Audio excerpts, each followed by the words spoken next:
Comprendre les volcans.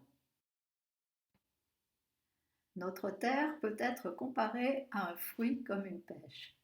Comme elle, sa peau est fine, c'est la croûte terrestre. Ce qui représente la chair, c'est le manteau, et au milieu, il y a un noyau avec une graine.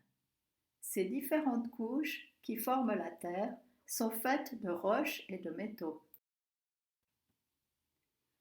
La température augmente de plus en plus vers le centre de la Terre. Les scientifiques disent que la température du noyau est entre 3800 et 5500 degrés. Avec cette chaleur, les roches et les métaux qui sont dans le noyau fondent et deviennent le magma, qui est un liquide épais qui contient des gaz. Quand il y a trop de magma et de pression, le magma remonte la cheminée pour sortir. C'est l'éruption. Les roches, cendres et gaz sortent par un trou dans la terre et sont projetés très haut dans le ciel. Quand le magma sort, il a une température d'environ 1000 degrés. Il peut se répandre comme un fleuve très loin. Lorsqu'il est sorti de la terre, on l'appelle la lave. À chaque éruption, la lave va faire grandir le volcan car elle refroidit et forme des couches qui peuvent lui donner la forme d'un cône. Chaque année, entre 50 et 70 volcans entrent en éruption. Actuellement, il y en a une vingtaine en activité. Les éruptions volcaniques sont très dangereuses pour l'homme à cause des gaz qui sont toxiques et parce que la lave détruit tout sur son passage.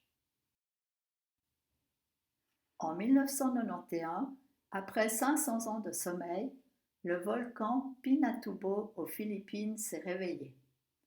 Grâce au travail des volcanologues, environ 300 000 personnes ont pu être évacuées.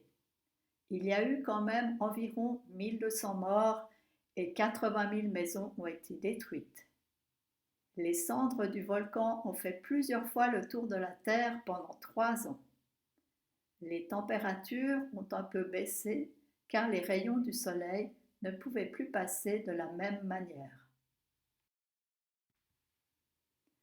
L'écorce terrestre a des failles. Elle est cassée en plusieurs morceaux qui s'appellent les plaques comme un puzzle. Ces plaques se déplacent, parfois se touchent ou s'écartent. Beaucoup de volcans se trouvent à ces endroits car grâce aux failles, le magma trouve un endroit pour sortir de la terre.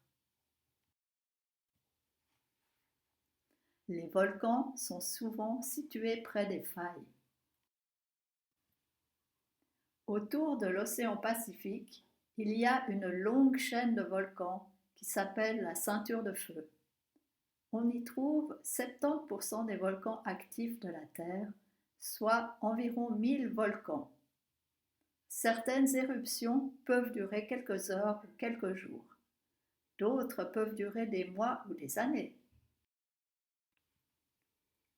Dans la corne de l'Afrique, il existe aussi une faille qui s'écarte d'environ 1 cm chaque année. Elle s'appelle la vallée du Grand Rift. C'est là que sont la plupart des volcans africains. L'Islande est une île volcanique et compte plus de 200 volcans. Comme le Grand Rift en Afrique, elle est située sur une faille. En 2010, le volcan Eyjafjallajökull a explosé. Le vent a envoyé des cendres sur toute l'Europe et empêché 8 millions de passagers de voyager en avion. Il y a aussi des volcans au fond des océans. Au lieu de s'écouler, la lave s'empile et le volcan grandit au fur et à mesure des éruptions. Parfois, quand il est assez grand pour sortir de l'eau, cela devient une île. Certains volcans dorment, ça veut dire qu'ils ne sont pas en activité comme à Maui. Ils peuvent rester comme cela pendant des centaines d'années, mais ils sont quand même surveillés. D'autres s'éteignent définitivement, comme Corvo aux Açores. Si le volcan peut être destructeur, il est possible aussi que quelques années après, la vie reprenne, car les sols sont fertilisés par les cendres et il est possible de cultiver. Le tourisme peut aussi aider les populations financièrement. La lave refroidie peut prendre des formes spéciales comme des cheminées de fées qui servent encore d'habitation en Turquie. Elle a aussi servi à faire des monuments comme les moaïs de l'île de Pâques dans le Pacifique. Dans le sous-sol, près des volcans, l'eau peut être très chaude. Parfois, il est possible de se baigner, comme dans le lagon bleu en Islande. L'eau est très bonne pour la peau et à certains endroits, on peut la boire. Elle est aussi bonne pour la santé grâce à ses minéraux. L'eau peut aussi sortir sous la forme de vapeur d'eau. C'est un geyser. Les roches volcaniques peuvent être très différentes. Elles ont toujours été utiles pour construire des maisons ou des outils.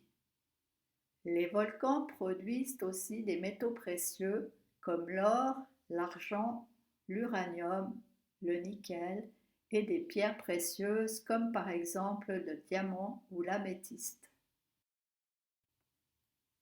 Aujourd'hui, grâce aux scientifiques et aux méthodes modernes, les volcans peuvent être mieux surveillés. Cela permet de prévenir la population et d'évacuer les personnes si le risque est trop grand.